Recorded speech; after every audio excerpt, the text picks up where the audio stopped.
This is Arcuz, one of the most popular and most complex RPG Flash games ever made. A game developed by Funout and first released in 2008, and today I'm going to review it.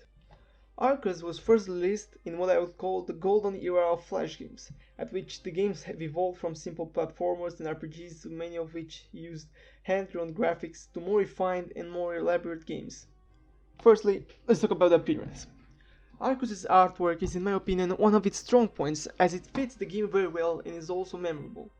It also has numerous animations. Most notable are the movement animation and the default attack animation because they are simple yet fluid enough to make the game a little bit better, and also because they are the most frequent things that you'll be doing. Other little details are the fact that the character can go into the shade of the trees and into the walls of the game. The HUD and menus all look good, though a little bit grainy, are well thought out except for the fact that you only have 2 skill slots, but more outraging is the fact that you have 2 arrows with which you can cycle through the 2 sets of skills. Wouldn't it have been easier to just put 2 more skill slots? I also need to mention that the GUI uses the Arial font, which doesn't quite match the style of the HUD. Finally, there's the minimap, a feature that I'm going to praise because it doesn't take the approach of many other games, which make the map a window that takes your whole screen, but instead it's a simple transparent window in the top right corner, and that's very useful in the context of Arcuz's maze-like world map. Forgot to mention the frame around the main screen that looks quite good in my opinion. Now we move on to the SQD section. To be honest, before I started playing the game for the review, my nostalgia glasses were in full working order and I was expecting a good, if not cliché story about a hero that comes and saves the world, blah blah blah blah. And it was a cliché story, but not a good one. The story revolves around the hero that comes and saves the village from a big bad monster, and that's it. The game is separated into chapters that give you general insight on what you must do.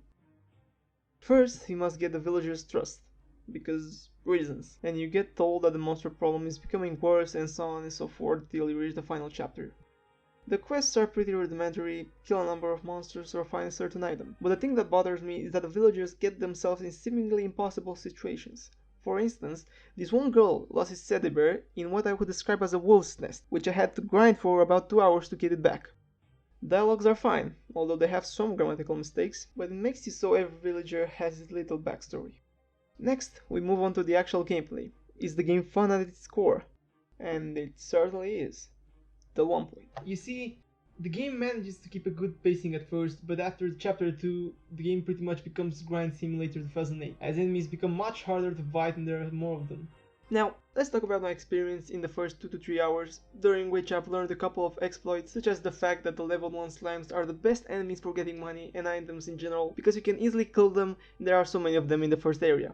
As I leveled up, I noticed that the enemies are giving me reduced experience, even though the amount I needed to level up grew up exponentially, which I think is kind of stupid considering the small size of Flash games. I mean, I couldn't force myself to play this game to finish it without using hacks, and even with those, it took me about 2 hours to finish it. The problem I think relies in attack mechanics and the number of enemies on the screen. At one point you just died because the enemies would get you trapped in their attacks. Adding insult to injury, the only viable attacks were either skills that can glitch and not do anything if an enemy attacks you, or just jump attacks, and so the game became either very hard and grindy or hard and very grindy, depending on your tactic. The game also features an enchantment mechanic, which is an unwelcomed addition. To sum it up for you, you have to get small stones to make medium stones to make large stones to make overpowered items. I like it that it doesn't stop at just upgrading the item's defense or attack stats, but you can also do drop rate, evasion, block, and even elemental attributes. Continuing, let's talk about the world design, which I already mentioned is maze-like. The worst part about the world map is not the fact that it reuses the same assets in every corner of the map, or the fact that enemies could get stuck in the trees or the walls. It's the caves. Oh boy, do I hate the caves. So, instead of an open area, you have narrow tunnels in which enemies can easily hit you and stun you, and they also tend to confuse me very often for some kind of reason. The level design is intuitive enough that I could find my way home by the minimap for the most part. Last thing is the sound category. You have the same hit sound, different sound effects for each enemy, and a soundtrack that, even though is good at first, it gets very tiring after a while. And now, it's time to give Arcuz a flash score. Starting with the gameplay, the game is fun in the early game but gets very boring in the late game, so it gets a 6 out of 10. For level design, you get different levels for the most part with different teams, but the caves are so bad that it gets a 6 out of 10. World design is good, but the locations of the map are so far apart that you spend a good chunk of time just going to where you need to be, and so it gets a 6 out of 10. Dialogues are on par with other RPGs and it gets a 5 out of 10. Graphics are very good for the most part, and the inclusion of a minimap gets it an 8 out of 10. Story/quests are mediocre at best and subpar for the most time, and it gets a 3 out of 10. Sound is average and it gets a 5 out of 10. And so, Arcuz gets a combined score of 38 out of 70.